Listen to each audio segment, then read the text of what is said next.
नमस्कार श्रोते हो. चपराक प्रस्तुत घनश्याम पाटील लिखित किस्सा इलेक्शनच्या या नवीन भागात आपल्या सर्वांचे स्वागत आहे. आजचा किस्सा आहे फरड्या वक्त्या ते उत्तम राजकारणी.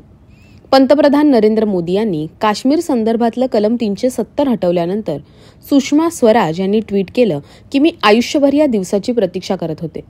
दुर्दैवानं त्यांचं हे ट्विट शेवटचंच ठरलं आणि त्यांनी जगाचा निरोप घेतला. जणू या एकाच गोष्टीसाठी डोळ्यात प्राण आणून त्यांनी वाट पाहिली होती. 3 वेळा आमदार, 7 वेळा खासदार आणि दिल्लीच्या पहिल्या महिला मुख्यमंत्री म्हणून त्यांनी योगदान दिलं. वयाच्या अवघ्या 25व्या वर्षी चौधरी देवीलाल यांच्या सरकारमध्ये त्यांनी श्रममंत्री होत सगळ्यात लहान कॅबिनेट मंत्री होण्याचा मान मिळवला. सुषमा यांचे वडील हरदेव शर्मा हे राष्ट्रीय स्वयंसेवक संघाचे स्वयंसेवक होते. त्यामुळे त्याच वातावरणात वाढलेल्या सुषमा यांनी अखिल भारतीय विद्यार्थी परिषदेच्या माध्यमातून त्यांच्या कारकिर्दीची सुरुवात केली.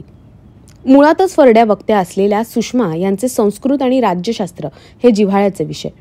1973 साली त्यांनी सर्वोच्च न्यायालयात वकिली सुरू केली आणि तिथेच वकिली करणाऱ्या स्वराज कौशल यांच्याशी 1975 साली त्यांचा विवाह झाला. स्वराज कौशल हे सुद्धा उत्तम वक्ते आणि राजकारणी असल्याने वयाच्या 37व्या वर्षी ते मिझोरामचे राज्यपाल झाले. आणीबाणीच्या काळात स्वराज कौशल हे समाजवादी नेते जॉर्ज फर्नांडिस यांचे वकील होते. जॉर्ज तुरुंगात असताना निवडणूक लढवत असल्याने सुषमा आणि कौशल यांनी त्यांच्या प्रचाराची जबाबदारी स्वतःकडे घेतली. मुझफ्फरपूरला जॉर्ज यांनी तुरुंगातून अर्ज भरल्यानंतर सुषमा तिथे पोहोचल्या आणि संपूर्ण मतदारसंघ त्यांनी पिंजून काढला. मतदारांना जॉर्ज यांचा बंदिवासातला फोटो दाखवत त्या आक्रमक प्रचार करायच्या. त्यावेळी त्यांचा नारा होता, जेल का फाटक टूटेगा, जॉर्ज हमारा छुटेगा. त्यांच्या या प्रचाराला यश आले आणि जॉर्ज निवडून आले.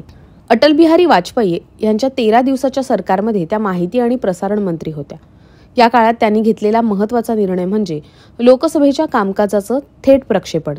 आज भारतीय चित्रपटाला बँकांकडून उद्योजक म्हणून कर्ज मिळतं तेही सुषमा यांच्याच धोरणामुळे, कारण त्यांनीच या क्षेत्राला स्वतंत्र उद्योग म्हणून मान्यता दिली.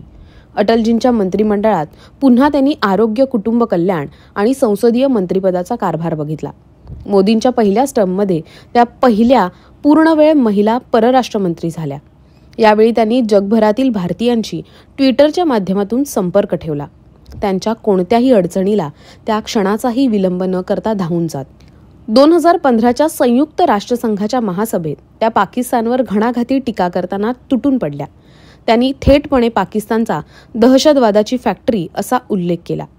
6 ऑगस्ट 2019 रोजी त्यांचं निधन झालं आणि प्रशासनातील मानवी चेहरा अशी ओळख असलेल्या या सभ्य सुसंस्कृत नेत्याला आपण गमावलं.